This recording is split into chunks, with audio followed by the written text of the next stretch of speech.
ډاکټر صاحب ښاغلی ولسمشر محمد اشرف غني او د طالبانو دفاع وزیر مولوي محمد یعقوب مجاهد ترمنځ مهمې خبرې اترې ترسره شوې دي او یوې هوکړې ته آیا رسېدلې او که نه.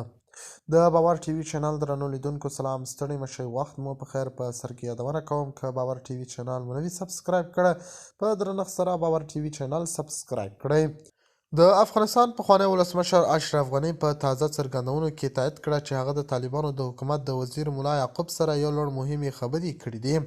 دا خبرې د ځینو معتبرو سرچینو له قوله تایید شوې دي او له دې خبرو څخه داسې انګیرل کېږي چې دواړو لورو یې پوړو چارواکو د افغانستان د وضعیت د ښه والي لپاره یو لاره پرانیستې ده. د سرچینو له مخې اشرف غني او ملا یعقوب د افغانستان په امنیتي وضعیت، د سولې په پروسه او د هیواد د راتلونکي سیاسي جوړښت په اړه مهمې خبرې کړې دي.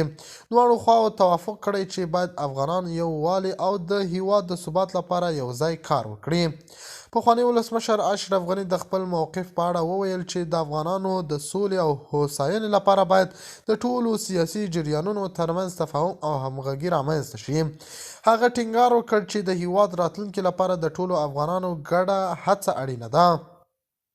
ملا یعقوب هم د اشرف غني سره د خبرو په ترڅ کې وویل چې د افغانستان بیا رغونه او پرمختګ د ټولو افغانانو مسؤلیت دی او د طالبانو حکومت دې ته ژمن دی چې د هیواد په نوي سیاسي جوړښت کې د ټولو افغانانو حقونه خوندي کړي. هغه وویل موږ د افغانستان د اسلامي امارت د واکمنۍ په توګه د دې لپاره کار کوو چې ټول افغانان په خپل هیواد کې د سولې، امن او پرمختګ احساس وکړي. د دې خبرو په جریان کې دواړو خواو د افغانستان په روانه اقتصادي بحران کې د پرمختګ لپاره لارې چارې ولیدلې. اشرف غني د خپلو خبرو په جریان کې ټینګار وکړ چې د افغانستان د یو پرمختللي اقتصاد جوړولو لپاره د نړیوالو مرستو ته اړتیا لري او په دې برخه کې باید د طالبانو حکومت د نړۍ سره پراخې اړیکې جوړې کړي.